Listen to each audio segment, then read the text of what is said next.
নমস্কার। রূপকথার গল্পগাথায় আপনাদের সকলকে জানাই আরও একবার অনেক স্বাগত।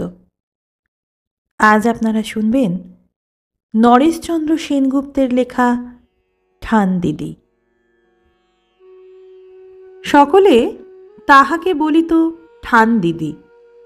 এছাড়া তাহার যে অন্য নাম ছিল তাহা কেহ জানিত কিনা সন্দেহ। ঠান দিদি বলিয়া তিনি বুড়ি ছিলেন না, বয়স তাহার বছর 40, কিন্তু তাহার সমস্ত শরীরে এক নিটল সৌষ্ঠব ছিল, যাহা দিন রাত বয়সকে টিটকারি দিত। মাথা হইতে পা পর্যন্ত এক অপূর্ব লাবণ্য ঢলঢল করিত। চোখে তাহার বিজলি খেলিত। অলঙ্কারহীন সহজ স্থির যৌবন তাহাকে যেন আগা গোড়া ছাইয়া শোভামণ্ডিত করিয়াছিল। তাহার সৌন্দর্য থিনথিনে ধরনের নয়, বেশ লম্বা চওড়া, আগা গোড়া স্পষ্ট ও বৃহৎ, যেন গ্রেড অক্ষরে ছাপা একখানি অপূর্ব কাব্যগ্রন্থ। ঠান দিদি বিধবা, তাই তাহার গহনা নাই। তিনি মাছও খান না, সাদা কাপড়ও প্রায় পরেন। ইহা ছাড়া বৈধব্যের অপর লক্ষণ তাহার ভিতর নাই। অধরে যে তাম্বুল রাগ মাঝে মাঝে তাহার না দেখা যাইত এমন নহে। একাদশীতে ভাত খাইতেন না, কিন্তু ভোজের যে আয়োজন হইত তাহাতে অতৃপ্তির কোনো কারণ ছিল না। আর সদা সর্বদা তিনি যেমন হাসিয়া গাহিয়া রঙ্গরসে মাতিয়া বেড়াইতেন, তাহা বৈধব্যের সনাতন আদর্শের সঙ্গে মোটেই খাপ খাইত না। ঠানদিদির নিন্দার অন্ত ছিল না। সতী সাধ্বীরা তাহার নাম করিলে আচমন করিতেন। অসতী বলিয়া তাহার অপবাদ ছিল, সে তো তুচ্ছ কথা। দু একজন সেকেলে বুড়ি ইহাও রটাইয়াছিলেন যে তিনি আপন হাতে বীজ দিয়া স্বামীকে মারিয়াছিলেন। সে সম্বন্ধে ঠিক খবরটা কেহ বলিতে পারিত না, কেননা সে 20 বছরের কথা, আর স্বামীর মৃত্যু হইয়াছিল দূর দেশে তার কর্মস্থলে। এখন ঠানদিদি থাকেন পাড়া গাঁয়ে। এত বড় পাপিষ্ঠাকে কিন্তু গাঁয়ের লোক যে ঘৃণা করে সে কথা তাহাদের ব্যবহার দেখিয়া কেহ বুঝিতে পারিত না। ঠাকুর ঘরের দুয়ারের কাছে তিনি আসিলে সবাই কোনো না কোনো অছিলায় তাহাকে অন্যত্র পাঠাইয়া দিত, কিন্তু মুখ ফুটিয়া কেহ বলিত না, তুমি এখানে আসিও না। কোনো বাড়িতে নিমন্ত্রণের রান্না রাঁধিতে কেহ তাহাকে ডাকিত না, কিন্তু মিষ্টান্ন প্রস্তুত করিতে হইলে তাহার সব বাড়িতেই ডাক পড়িত, কারণ এই নিভৃত পল্লীতে কেহই তাহার মতো নানা রকমের খাবার তৈয়ারি করিতে জানিত না। আর ঠাকুরানী যাহাতে হাত দিতেন তাহাই শোভন সুন্দর অমৃততুল্য হইয়া উঠিত। সকল রকম শিল্পে তাহার বিশেষ দখল ছিল বলিয়া বালিকা হইতে বৃদ্ধা পর্যন্ত সকলে তাহার শিষ্যত্ব গ্রহণ করিয়াছিলেন। রোগে তাহার মতো সেবিকা গ্রামে কেন, দেশে কোথাও ছিল না। পাশ করা শুশ্রূষাকারিণী তাহার কাছে লাগে না। ঠানদিদি মিষ্টভাষিনী, পরোপকারিণী। তিনি 20 বছর আগে যেদিন বিধবা হইয়া মিরপুর গ্রামে পা দিয়াছিলেন, সেই দিন হইতেই তাহার জীবনের প্রতি মুহূর্ত কেবল 10 জনের কাজে ব্যয় হইয়াছে। নিজের তাহার কিছু করিবার ছিল না, তবে সকলের সব কাজ সারিয়াও রোজ নিজের আহারের পরিপাট্যের দিকে তিনি বিশেষ দৃষ্টি দিতেন। ব্রত উপবাস নিয়ম তিনি করিতেন না।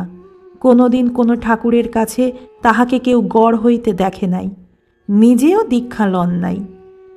এমন একটি অদ্ভুত মেয়ে মানুষ যখন প্রথম গায়ে আসিয়া বসিল, তখন গ্রামের আবাল বৃদ্ধ বনিতা তাহার উপর মহাক্ষিপ্ত।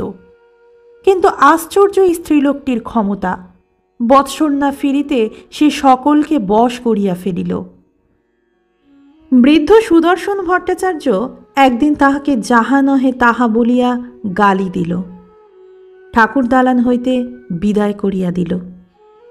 ঠানদিদি হাসিয়া বামাদাসীকে বলিলেন, ঠাকুর বলেছেন ঠিক, দেবতার সঙ্গে যে আমার আদা কাঁচকলা সম্পর্ক, তাতে ওদের ওদিকে আমার না ঘেঁষাই ভালো।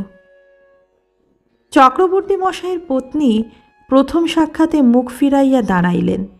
ঠানদিদি হাসিয়া বলিলেন, দিদি, শেয়াল কুকুরকে কি চোখ দিয়েও দেখতে নাই? নেহাত দুঘা মারতেও তো দেখতে হয়। মোটের ওপর কড়া কথা বা কটু ব্যবহার ধুলার মতো ঝাড়িয়া ফেলিয়া ঠানদিদি তাহার হাসি ভরা মুখ, বুক ভরা সেবার আকাঙ্ক্ষা লইয়া যখন তাহাদের দ্বারে আসিয়া দাঁড়াইলেন, তখন কেহ তাহাকে আর ঠেলিয়া রাখিতে পারিলেন না। আমার বিবাহ হইবার পর ঠানদিদি হইলেন আমার প্রধান সখী। তিনি আমার মায়ের বয়সী। তার সঙ্গে সমানভাবে মিশিয়া হাস্য পরিহাস করিতে আমার কোনো দিনও একটুও দ্বিধা হয় নাই, বরং শ্বশুরবাড়ির সংকোচটা তাহার হৃদয় স্পর্শেই আমার কাটিয়াছিল। তিনি আমার সঙ্গে রহস্য করিতেন, কিন্তু ঠানদিদি সম্পর্কে আর 10 জনের মতো ছ্যাবলামি করা তাহার অভ্যাস ছিল না। তাহার কথাবার্তার লঘুত্বের ভিতর এমন এক শান্ত মাধুরী ছিল যে সে কথায় মন পাতলা হইত, কিন্তু তাহাতে ময়লা লাগিত না, ক্লান্তি আসিত না। কালে কালে আমি ঠানদিদির একেবারে অন্ধ উপাসক হইয়া পড়িলাম। তিনি আমার সখী ও সহচরী, আর আমার সব বিষয়ে গুরুও বটে। এমন কোনো কথা ছিল না যাহাতে তাহার কথা বেদবাক্যের মতো না মানিতাম। তাহার চরিত্রের সঙ্গে বিধবার অযোগ্য অনাচার আমি কিছুতেই মিলাইতে পারিতাম না। একদিন পান সাজিতে বসিয়াছি, তাহাকে একটি দিলাম। বলিলাম, ঠানদিদি, তুমি পান খাও কেন? মর পোড়ার মুখী, একটা পান যদি বা দিলি তার আবার খোঁটা দিচ্ছিস বলিয়া স্নিগ্ধ হাস্যময় সুন্দর চক্ষু আমার মুখের ওপর রাখিলেন। আমি বলিলাম, রঙ্গ রাখো ঠানদিদি, আজ তোমায় আমি ছাড়ছি না। তোমায় বলতেই হবে, তুমি এসব অনাচার করো কেন? যা করতে নেই তা করলে কি হয়? পাপ হয়। পাপ করলে কি হয়? কে জানে কি হয়, পাপ করতে নেই তাই জানি। আমি জানি, পাপ করলে নরকে যায়, সেখানে খুব শাস্তি পায়। এ কথা তুমি মানো? হ্যাঁ, আরও মানি যে বিধবা যদি আচার নিয়ম মেনে দেবদ্বিজের ভক্তি রেখে সমস্ত জীবন কঠোর ব্রহ্মচর্য করে তবে তার পুণ্য হয়, সে স্বর্গে যায়, অনন্তকাল স্বামীর সহবাস করে। ঠানদিদির মুখের হাসিটা যেন একটু ঘোর হইয়া উঠিল। আমি অবাক হইলাম, বলিলাম, এত যদি মানো তবে নিষ্ঠা আচার নিয়ম করো না কেন? আমি স্বর্গে যেতে চাইনে বলে, স্বামীর ঘাড়ে আর চাপতে চাইনে বলে, নরকে পড়তে চাই বলে, বুঝলি? ঠানদিদি আবার হাসিলেন। আমি বলিলাম, আবার ঠাট্টা? আজ তোমায় সত্যি কথা বলতেই হবে। ঠাট্টা নয়, খাঁটি সত্যি। ঠানদিদির চোখ দুটি জলে ভরিয়া উঠিল। এমন সময় আমার 6 মাসের খোকাটি আসিয়া কখন পানের থালাটি ধরিয়া টান মারিয়াছে আমি দেখিতে পাই নাই। দেখিতে দেখিতে সব কটি পান মাটিতে পড়িয়া গেল। আমি খোকার পিঠে এক চড় মারিয়া বলিলাম, মরণ হয় না মুখ পোড়া? ঠানদিদি অমনি ষাট বলিয়া খোকাকে কোলে তুলিয়া লইলেন। মহাব্যস্ত হইয়া তাহার মাথা হইতে পা পর্যন্ত হাত বুলাইতে লাগিলেন। আমাকে বলিলেন, দেখ বিমলা, এমন কাজটি আর করিস না ভুলেও। স্বপ্নেও যেন এমন অলক্ষণে কথা মনেও আনিস না, মুখেও আনিস না। হ্যাঁ রে মুখপুরি, তুই তো কথাটা বলে দিয়েই খালাস। কথাটা গিয়ে কোন দেবতার কানে ওঠে মনে গাঁথা রইল সে খবর তো রাখিস না। 60 বাচ্চা, 60। ঠানদিদির চোখ দিয়া জল গড়াইয়া পড়িল। আমি কিছুক্ষণ কথা কহিলাম না। মনে মনে ঠাকুর দেবতার কাছে মাথা কুটিলাম, আমার বাছার যেন অকল্যাণ না হয়। অনেকক্ষণ দুজনে চুপ করিয়া রহিলাম। আকাশ পাতাল কত কি ভাবিলাম। শেষে আমি বলিলাম, হ্যাঁ ঠান দিদি, দেবতারা কি মানুষের কথা শোনেন? তবে মানুষ যে দিন রাত এত মানত করছে, কই কার কি হচ্ছে?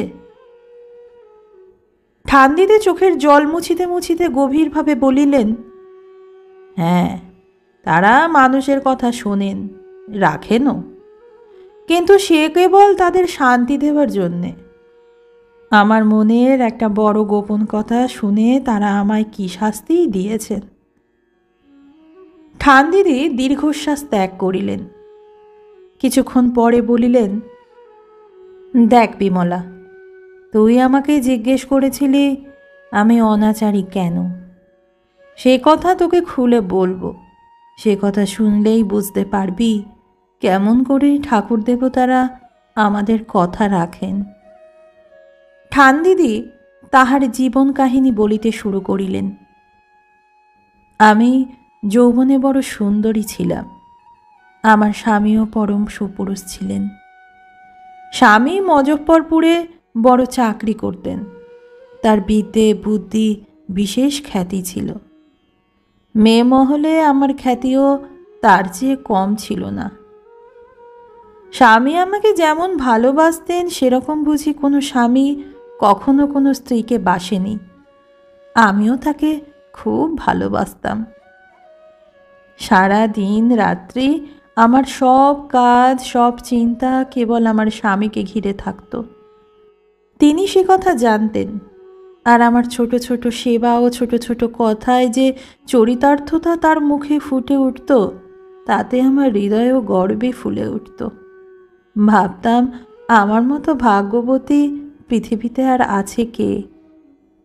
আমার বয়স যখন 19, তখন স্বামীর বয়স 25। সেই সময় তার একটা পদোন্নতি হলো। কাজও অনেক বেড়ে গেল। আগে যেমন দিন রাত তাকে আমার কাছে পেতাম, এখন আর তাকে তেমন পাই না। বাড়িতেও তিনি সদা সর্বদা কাজে এত ব্যস্ত থাকতেন যে তার সঙ্গে কথাবার্তা ঘটে উঠত না। এই সময় একদিন আমি জানালার ধারে বসে আছি। দূরে রাস্তা দিয়ে একটা নীলকর সাহেব যাচ্ছে। এমন সময় স্বামী পিছন দিক দিয়ে এসে বললেন, কি গো সতী, অমন করে বুঝি বিরহ যাপন করছো? আমি হেসে বললাম, কিরকম? অপ্রত্যাশিতভাবে তাকে পেয়ে আমার সমস্ত শিরায় শিরায় নাচন উঠেছিল। সে কথা তার কাছে গোপন রাখতে পারলাম না। তিনি বললেন, বলি ডেভিড সাহেবের সঙ্গে কি প্রেমালাপ হচ্ছিল? বলে তিনি আমার চিবুক টিপে ধরলেন। যাও বলে আমিও মহা রাগ করে সরে গেলাম। তিনি গলবস্ত্র হয়ে বললেন, মাপ কিজিয়ে মেম সাব, গোস্তাকি কিয়া। আমি হেসে বললাম, মাফ করা গেল, কিন্তু এমন গোস্তাকি যেন আর না হয়। কিন্তু এমন গোস্তাকি তার প্রায়ই হতো। এমন সময় আমার পিস্তুত দেবর শচীকান্ত আমাদের বাড়িতে এসে উঠল। সে তখন MA পড়ছে। শরীর কিছু খারাপ হওয়ায় সে মজফ্ফরপুরে হাওয়া খেতে এসেছে। শচীকান্তের বয়স তখন 21-22।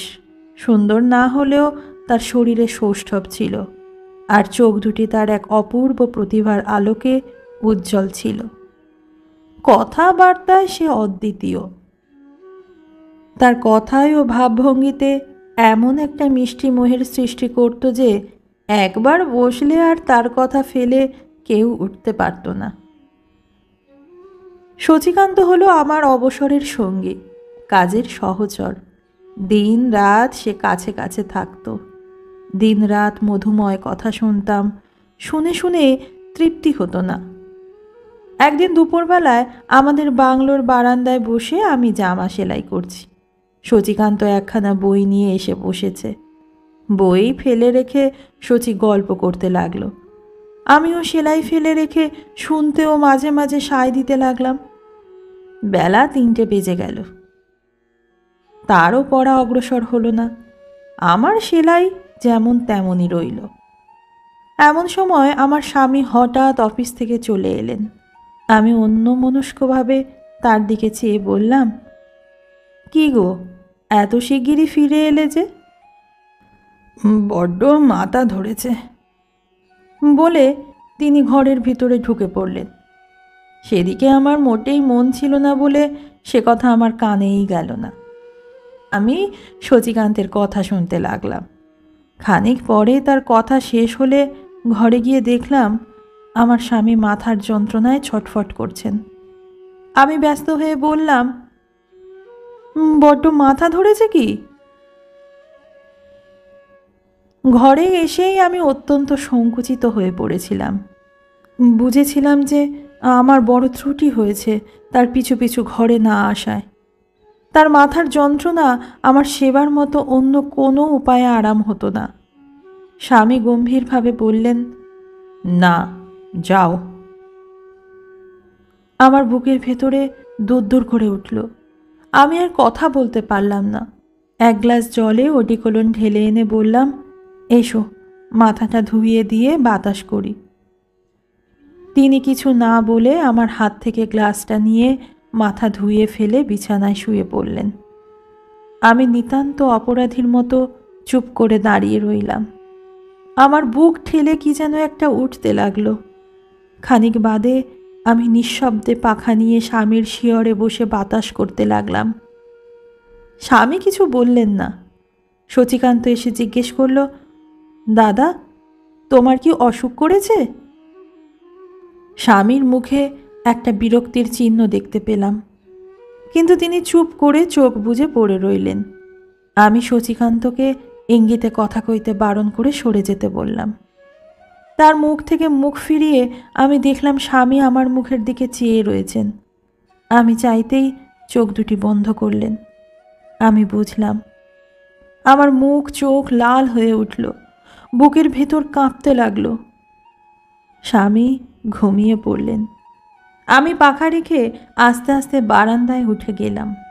সেখানে শচীকান্ত একখানা তক্তপোশের ওপর ভুরু কুঞ্চিত করে বসে কি যেন ভাবছে। আমি গিয়ে বসতেই তার মুখ প্রসন্ন হয়ে উঠল। তাইতে আমার বুকের ভিতরেও যেন কেমন করে উঠল। আমি যেন একটু কাঁপতে লাগলাম। আস্তে গিয়ে সেই তক্তপোশের ওপরে বসে পড়লাম। তারপর ক্রমে এ কথা ও কথা হতে হতে আমার সংকুচিত ভাবটা কেটে গেল। শচীকান্ত তার সেই প্রাণস্পর্শীভাবে কথা কইতে আরম্ভ করল। আমি আগ্রহের সঙ্গে মন্ত্রমুগ্ধের মতো শুনতে লাগলাম। কথাটা অতি তুচ্ছ। তাদের কলেজের কোন প্রফেসরের কেমন হাস্যকর বিশেষত্ব আছে তাই সে বর্ণনা করছিল। কিন্তু কথাগুলো সে এমন সরস করে বলতো, আর তার গলায় আওয়াজ এত আশ্চর্য মিষ্টি ছিল যে যত তুচ্ছ কথাই হোক না কেন কান পেতে শোনা ছাড়া উপায় ছিল না। এমন করে কতক্ষণ গেল বুঝতে পারলাম না। যখন প্রায় সূর্যাস্ত হচ্ছে এমন সময় শচীকান্ত বলল, বৌদি, খালি কি কথা খাইয়েই আমাকে রাখবে নাকি? খাবার দাও। আমি লজ্জিত হয়ে একটু হেসে উঠলাম। দেখলাম শচী একাগ্র চিত্তে আমার মুখের দিকে চেয়ে রয়েছে। আমার কান পর্যন্ত লাল হয়ে উঠল। লজ্জিত নববধূর মতো ঈষৎ হেসে চলে গেলাম। মিথ্যে কথা বলবো না, শচীর চোখের ভাষা আমি বুঝেছিলাম। তাতে আমার রাগ করাই উচিত ছিল, কিন্তু আমি পোড়ার মুখী। তার উপর রাগ হলো না। লজ্জা পেয়ে আমি তার হৃদয়ের তৃষ্ণা বাড়িয়ে দিলাম, হয়তোবা আশাও দিলাম। ঘরের ভিতর আসতেই দারুণ বেদনা অনুভব করলাম। আমার চরিত্রের দুর্বলতা দেখে নিজেকে শত শত ধিক্কার দিতে লাগলাম। আমার কান্না পেতে লাগলো। কেবলই মনে হতে লাগলো শচী আমাদের এখানে এলো কেন। আকাশ পাতাল ভাবতে ভাবতে খাবারের থালা নিয়ে শচীকান্তকে দিতে গেলাম। এবারে আত্মরক্ষার জন্য প্রস্তুত হয়েই গেলাম। আর তাকে প্রশ্রয় দেওয়া চলে না। আমি গম্ভীরভাবে খাবারের থালাটা রেখে যাবার উদ্যোগ করছি, এমন সময় সে বলল, ওরে বাপরে, এ যে গন্ধমাদন পর্বত, এতগুলো আমি খাবো কি করে? বললাম, তার মানে আমি হনুমান? বলি, এমন কত গন্ধমাদন তোমার পেটে রোজ কতটা যায় খবর রাখো কি? হায়, কোথায় গেল আমার গাম্ভীর্য, কোথায় গেল আমার আত্মরক্ষার আয়োজন? সে বলল কিছুতেই সে এতগুলো খেতে পারবে না এবং ধরে বসল আমাকে তার সঙ্গে খেতেই হবে। আমি তার পেরাপিরি এড়াতে পারলাম না। আমার এমন একটা অবস্থা হয়েছিল যে সে কিছু জোর করে ধরলে আমি না বলতে পারতাম না। একটা মিষ্টি তুলে খেলাম। সে বলল, ওতে হবে না, এই পান্তুয়া নিতে হবে।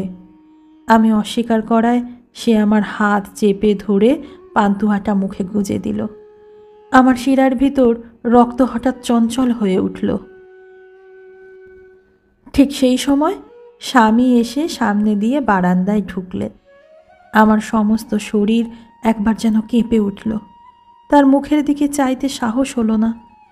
তিনি যে কখন বিছানা থেকে উঠে ভিতরের দিক দিয়ে বাগানে বার হয়ে গিয়েছিলেন এবং কতক্ষণ যে সেখানে পায়চারি করে এসেছেন তার আমি কোনো খবর রাখিনি। খাবার আনবার সময় ঘরে গিয়েছিলাম বটে, কিন্তু তখন আমি এত তন্ময় হয়েছিলাম যে তার কথা মনেই হয়নি এবং তিনি বিছানায় আছেন কিনা লক্ষ্যও করিনি। আমি অত্যন্ত সংকুচিতভাবে ভাঙা গলায় বহু কষ্টে বুকের কাঁপুনি চেপে বললাম, কখন উঠে এলে তুমি? স্বামী হেসে বললেন, সে খবর নেবার তো অবসর হয়নি, দেবরটিকে নিয়েই ব্যস্ত আছো। তার মুখ প্রশান্ত, কিন্তু যেন একটা ক্ষীণ বিপদের ছায়ায় আবৃত। এ কথায় আমি অসম্ভব লাল হয়ে উঠলাম। পা থেকে মাথা পর্যন্ত ভিতরে ভিতরে কাঁপতে লাগলো। সর্বাঙ্গ যেন ঘেমে উঠল। ডেভিড সাহেবের কথায় তো কখনো এমন হয়নি। শচীকান্তও যেন কেমন একটু অপ্রস্তুতভাবে খাবার খেতে লাগলো। কিছুক্ষণ চুপচাপ থেকে আমি আত্মসম্বরণ করে বললাম, মাথাটা ছেড়েছে কি? স্বামী বললেন, হ্যাঁ, অনেকটা।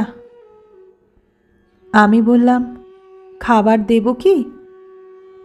স্বামী হেসে উত্তর করলেন, আমার কি আর খাবার দরকার আছে? তোমাদের তো হয়ে গেল দেখছি, আমার তো একবার খবরও করলে না। তার কথার ভাবে আমার মনের সংকোচ অনেকটা কেটে গেল।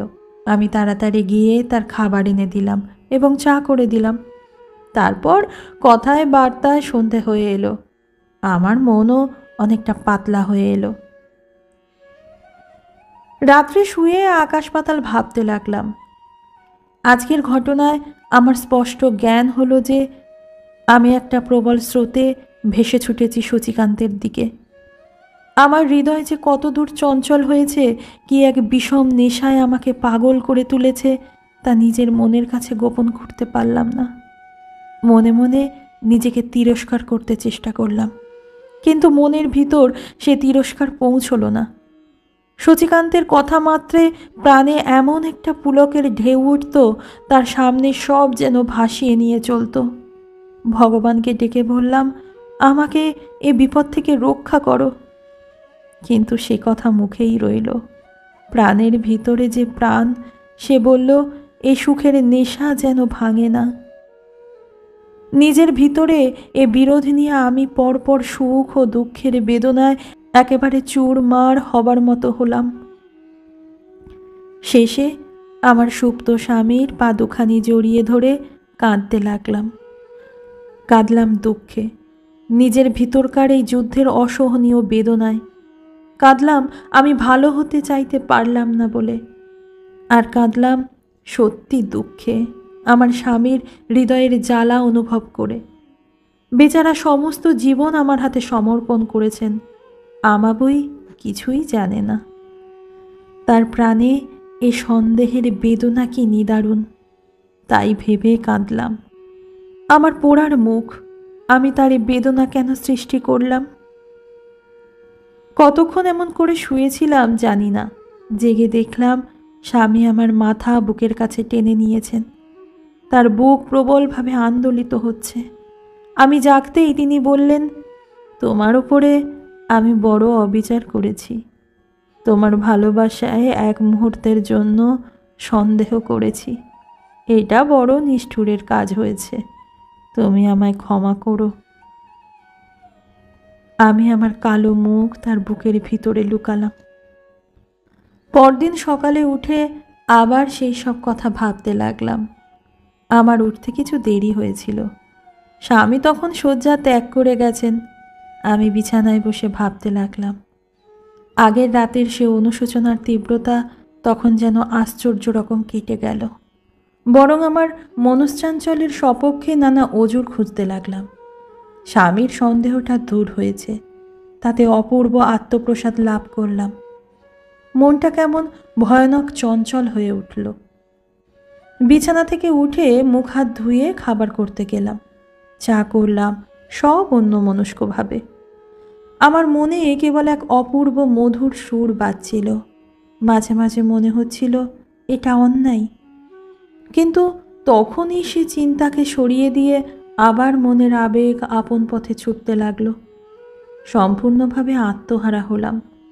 ক্রমে শচীকান্ত কাছে এসে জুটল।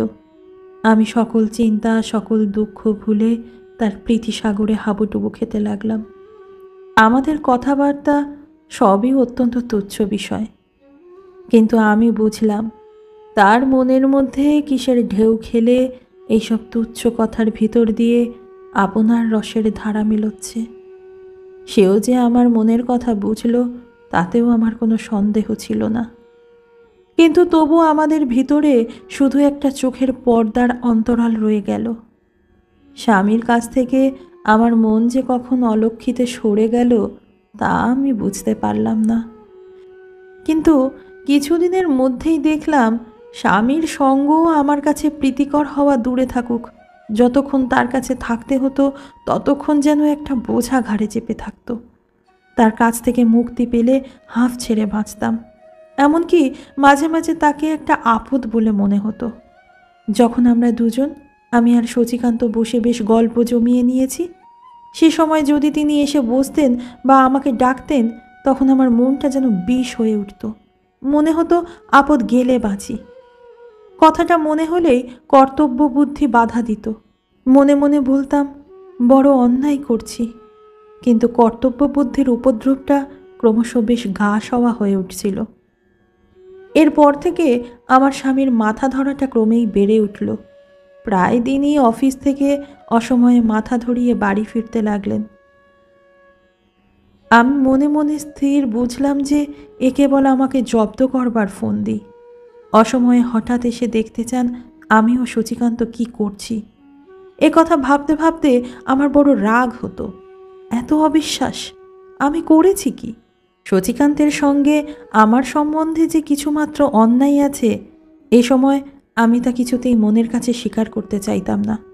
কেবল দিনরাত নিজের কাছেই সাফাই গাইতাম আর মনকে বোঝাতাম যে আমি কোনো দোষ করিনি। আমার স্বামীরই সব অন্যায় সন্দেহ। দোষ আমার শরীর স্পর্শ করেনি, কিন্তু আমার অন্তর যে স্বামীর কাছে সম্পূর্ণ অবিশ্বাসী এবং শচীকান্তের ওপর অনুরক্ত, এ কথা তখন ভালো করে স্বীকার করতে চাইতাম না। আরও রাগ হতো আমার অদৃষ্টের ওপর।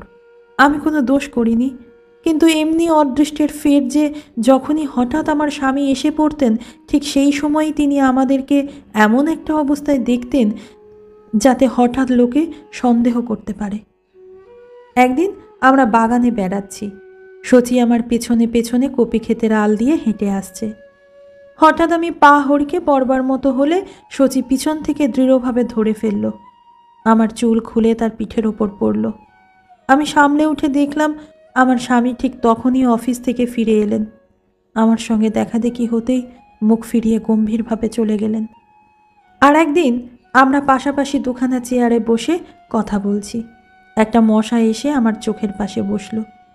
শচী যেই মশাটা মারবার জন্য একটা থাপ্পড় দিয়েছে, অমনি স্বামী এসে উপস্থিত। আমরা দুজনেই মহা অপ্রস্তুত হয়ে ভ্যাবাচেকা খেয়ে গেলাম।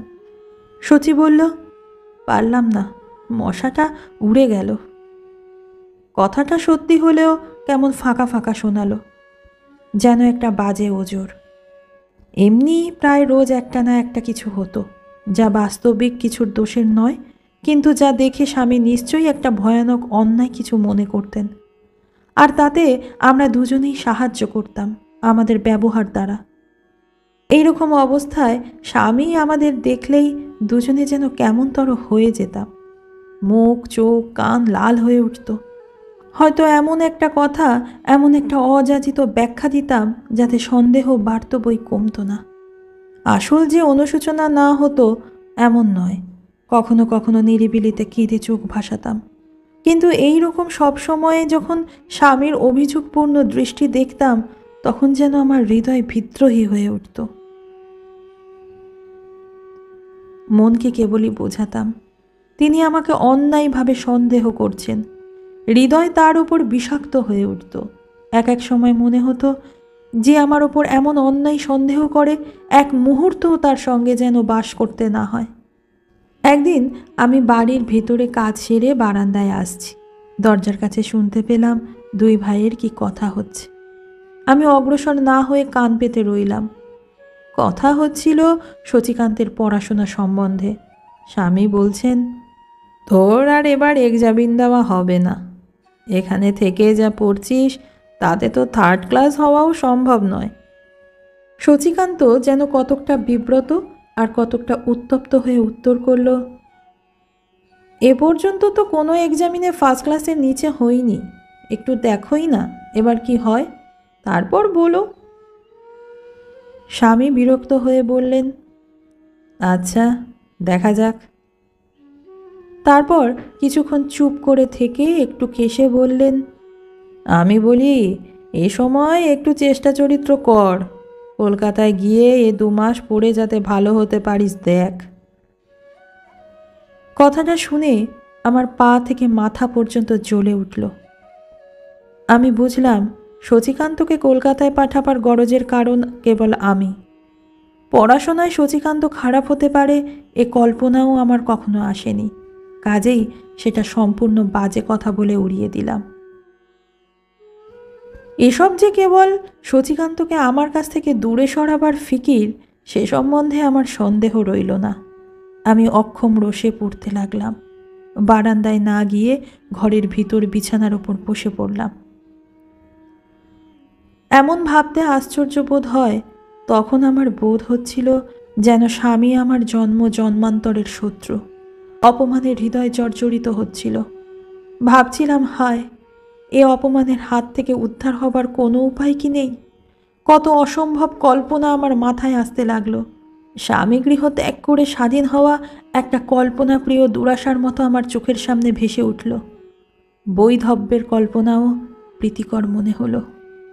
সঙ্গে সঙ্গে লজ্জার কথা বলবো কি, শচীকান্ত আমার সেই পতিবিহীন জীবনের সঙ্গে বিজড়িত হয়ে গেল। বিধবা বিবাহ, দেবরের সঙ্গে পরিণয় প্রভৃতি কত কল্পনা যেন আমার সম্পূর্ণ অজ্ঞাতসারে মনের উপর দিয়ে ছবির মতো ভেসে গেল। সে কল্পনায় আমি একটা অমানসিক আনন্দের কাঁপন শরীরের ভিতর অনুভব করলাম। পরক্ষণেই মনকে সংযত করলাম। কল্পনার মূঢ়তা ও নিষ্ঠুরতা উপলব্ধি করে নিজেকে একটু তিরস্কার করলাম। কিন্তু আমার এই তুচ্ছ মুহূর্তের অসাবধান প্রচ্ছন্ন কামনা দেবতার হৃদয়ে ছাপ মেরে দিল। তিনি আমার এই দুর্দান্ত কামনা পূর্ণ করে আমার চরম শাস্তির বিধান করলেন। আমার স্বামীর মাথা ধরাটা একটু বেশি হচ্ছিল। মনে করেছিলাম সেটা শুধু আমাদের জব্দ করবার একটা অছিলা মাত্র। কিন্তু শিগগিরই দেখলাম আমার অভিযোগ মিথ্যে। সঙ্গে সঙ্গে তার শরীর আশ্চর্য রকম রোগা হয়ে যাচ্ছিল। কিন্তু আমার অন্ধ নয়নে তখন সেটা পড়েনি। একদিন তিনি অফিস থেকে খুব বেশি মাথা ধরা নিয়ে ফিরলেন। কিছুক্ষণ শুশ্রূষার পর তিনি ঘুমিয়ে পড়লেন। আমি নিশ্চিন্ত হয়ে উঠে গেলাম। প্রায় আধ ঘন্টা পর এসে দেখি তিনি তেমনি পড়ে আছেন। গায়ে হাত দিয়ে দেখলাম ভয়ঙ্কর জ্বর। আমি থার্মোমিটার এনে সাবধানে তা লাগালাম। জ্বর 106 ডিগ্রির ওপর। দেখে পা থেকে মাথা পর্যন্ত যেন মুহূর্তের জন্য অসাড় হয়ে গেল। ছুটে গিয়ে শচীকে ডাক্তার ডাকতে বললাম। ডাক্তার এসে পরীক্ষা করে দেখলেন তার ঘুম হয়নি, মস্তিষ্কের জড়তা উপস্থিত হয়েছে। ওষুধ আনতে দিয়ে তিনি শুশ্রূষার বন্দোবস্ত করতে লাগলেন। তারপর ওষুধ আসতে এক দাগ খেয়ে তিনি বললেন, একবার ডাক্তার সাহেবকে ডাকাও, অবস্থা গুরুতর বোধ হচ্ছে। আমার তখন বুক ফেটে যেতে লাগলো। অবসন্ন হয়ে বসে পড়লাম। গত 2 মাসের সমস্ত ঘটনা অস্বাভাবিক দ্রুততার সঙ্গে মনের ভিতর ঘুরে ফিরে উঠতে লাগলো। তার উপর যত অবিচার অত্যাচার করেছি তা মনে হয় আমাকে কষাঘাত করতে লাগলো। আর সর্বোপরি তার সমস্ত হৃদয় ভরা স্বার্থ বিসর্জিত ভালোবাসার যে অপমান করেছি, তাকে যে মিথ্যে স্নেহ দেখিয়ে বঞ্চনা করেছি, সেই সব কথা মনে ভাবতে যেন আমার মাথার শিরাগুলো ফেটে পড়তে লাগলো। ভাবলাম, এমন বানরের কণ্ঠে ভগবান কেন এই মুক্তার হার ঝুলিয়েছেন? ডাক্তারবাবু আমার স্বামীর বন্ধু। তিনি বললেন, স্থির হন মা, এ সময় আপনি অস্থির হলে কে কি করবে বলুন? কথাটা শুনে আমার চমক ভাঙল। এক মুহূর্তে যেন আমার ভাবপ্রবাহ জমাট বেঁধে গেল। স্থির হয়ে বসে স্বামীর শুশ্রূষা করতে লাগলাম। ডাক্তার সাহেব এলেন, আরও 2 জন ডাক্তার এলেন। তারা কলকাতায় ওষুধপত্রের জন্য টেলিগ্রাম করে যথাসাধ্য যত্ন করতে লাগলেন। একজন ডাক্তার সর্বদা বাড়িতে থাকতেন। কিছুতেই কিছু হলো না। স্বামী আর চোখ মেললেন না। 3য় দিনে তিনি এই কৃতঘ্ন পাপিষ্ঠাকে ত্যাগ করে গেলেন। আমি মূর্ছিতা হয়ে শচীকান্তর পায়ের তলায় পড়ে গেলাম। মূর্ছিত হয়ে আমি 6 দিন ছিলাম। ক্রমে শচীকান্তের অক্লান্ত যত্ন ও পরিশ্রমে সুস্থ হয়ে উঠলাম। ক্রমে আবার সব কথা ভাবার শক্তি হলো আমার। স্বামীর মৃত্যুর পর 6 মাস আমি মজফ্ফরপুরে ছিলাম। শচীকান্ত সঙ্গে ছিল। সে তার সমস্ত জীবন আমার সেবায় উৎসর্গ করেছিল। আমি স্পষ্টই বুঝতে পারতাম যে যে প্রেমের বীজ আমি তার হৃদয়ে নিজে হাতে বপন করেছিলাম তা পত্রে পুষ্পে সুন্দর হয়ে তার সমস্ত জীবনকে ওতপ্রোতভাবে আচ্ছন্ন করেছে। আমি এত বড় পাপিষ্ঠা যে তখনও আমার হৃদয় থেকে তার লালসা দূর হয়নি। আমি তখনও তার কথায় তৃপ্ত, তার দর্শনে পুলকিত এবং তার কদাচিৎ স্পর্শে মুগ্ধ হতাম। চাবুক মেরে আমি মনকে ফেরাতাম, কিন্তু ফেরাতে বেদনায় প্রাণ ফেটে যেত। আমি নিজেকে কষ্টে সংযত করতাম, কিন্তু তার হৃদয়ে কোনো আঘাত দিতে পারতাম না। সে যদিও কোনোদিনও একটা কথাও বলেনি, তবু তার হৃদয় পরতে পরতে আমার কাছে খোলা হয়ে গিয়েছিল। তাই কিসে তার আকাঙ্ক্ষা, কোথায় তার বেদনা, তা সে না বললেও বুঝতে পারতাম। তাই আমি তাকে নিরাশ করতে, তার হৃদয়ে ব্যথা দিতে পারতাম না। সে যখন আমার কাছে এসে বসতো, তাকে ফেরাতে পারতাম না। আমার মুখের কথা শুনে সে কৃতার্থ হতো, তাতে আমি তাকে বঞ্চিত করতে পারতাম না। আমার সেবায় সে সুখ পেত, সেই সেবা থেকে তাকে নিবৃত্ত করা আমার অসাধ্য ছিল। তাই মনের সঙ্গে যতই কেন যুদ্ধ করি না, তাকে প্রশ্রয় না দিয়ে পারতাম না। 6 মাস পরে আমার স্বামীর জীবন বীমার 50,000 টাকা এসে পৌঁছল। শচীকান্তই চেষ্টা করে টাকাটা বের করে দিয়েছিল। চেকখানা আসতেই একটু কাঁপতে কাঁপতে সে তা আমার কাছে দিয়ে গেল। আমার বুক ফেটে যেতে লাগলো। চেকখানা হাতে করে আমার যেন সমস্ত শরীর পুড়ে যেতে লাগলো।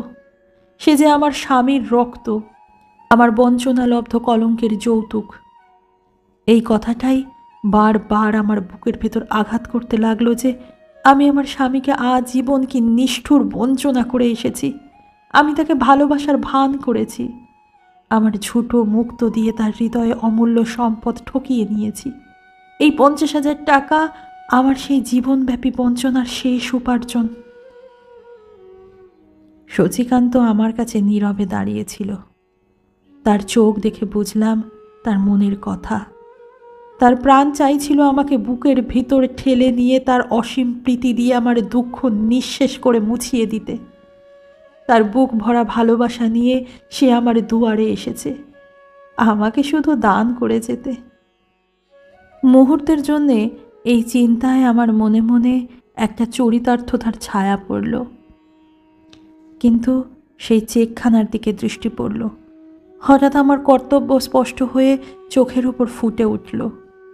কে যেন আমার ভিতর থেকে বলে উঠল, ছি, আবার ঠকামি। আমার স্বামীকে আমি যে নিদারুণ প্রবঞ্চনা করেছি, আমার মনে হলো যে এই যুবককেও আমার সেই পৈশাচিক বঞ্চনার আবর্তে ফেলতে বসেছি। আমি বললাম, আর না, আজ এ বঞ্চনা শেষ করে দিতে হবে। আমি মুখ তুলে বললাম, সচিকান্ত, তুমি আমাকে ভালোবাসো? সচিকান্তের সমস্ত শরীর হঠাৎ একবার কেঁপে উঠল। সে একেবারে ফ্যাকাশে হয়ে গেল। পর মুহূর্তে তার মুখ লাল হয়ে উঠল। সে মাটির দিকে চেয়ে চুপ করে রইল। আমি বললাম, আমি জানি তুমি আমায় ভালোবাসো। এমনকি আমারও মনে হয়েছে যে শত চেষ্টা সত্ত্বেও আমি যেন তোমাকে সমস্ত প্রাণ মন দিয়ে ভালো না বেসে আমার সমস্ত জীবন দিয়ে তোমাকে আকাঙ্ক্ষা না করে পারিনি। কিন্তু আজ সে ভুল ভেঙেছে। আমি জেনেছি যে নিজেকে ঠকিয়েছি, তোমাকেও নিষ্ঠুরভাবে ঠকিয়েছি, তোমার দাদাকে আজীবন ঠকিয়ে এসেছি। যখন তার চোখ ফুটল, তিনি দেখতে পেলেন যে কি নিষ্ঠুরভাবে তার সর্বস্ব আমি ঠকিয়ে নিয়েছি। তখন তার আর শরীর তাকে বহন করতে পারল না। সর্বত্যাগী মহাপুরুষ তিনি এই পাপিষ্ঠাকে সর্বস্ব দান করে স্বর্গে গেলেন।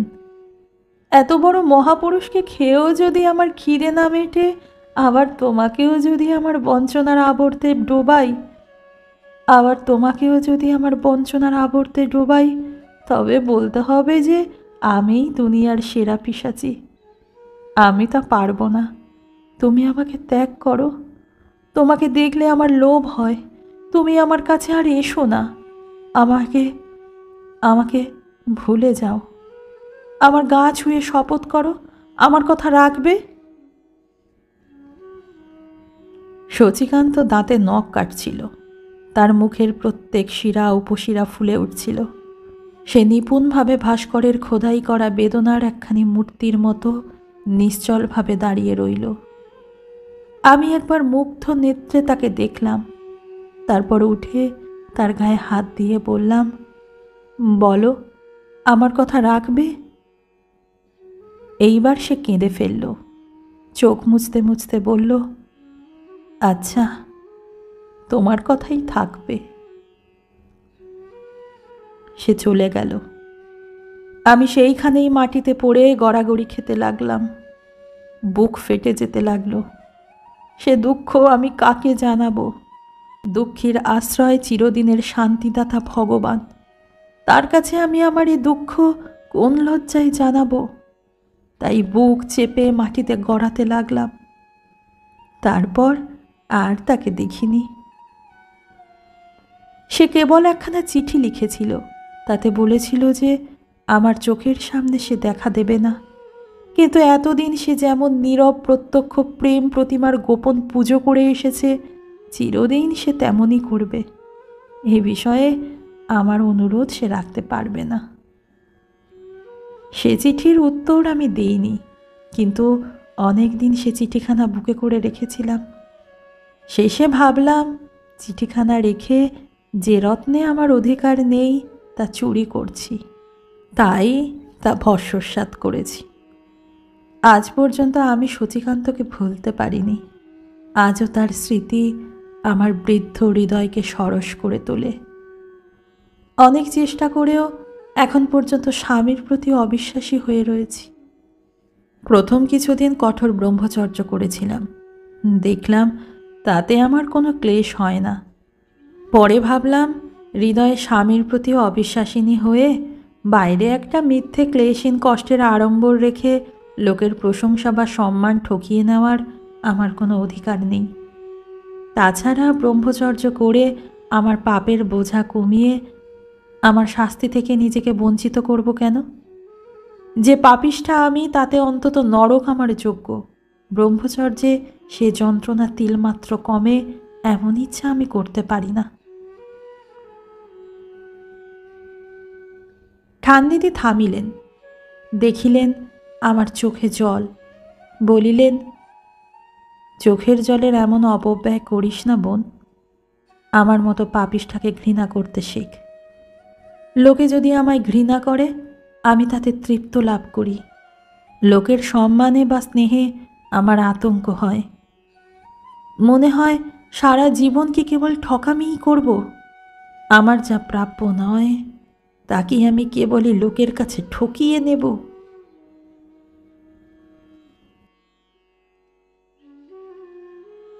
শেষ হলো আজকের গল্প। রূপকথার গল্পগাথার গল্পগুলি আপনাদের কেমন লাগছে জানাতে কিন্তু ভুলবেন না, এবং এরকম আরও নতুন এবং ভিন্ন স্বাদের গল্প পেতে অবশ্যই চ্যানেলটিকে সাবস্ক্রাইব করবেন। আবার আসছি নতুন কোনো গল্প নিয়ে। আজকের মতো নমস্কার।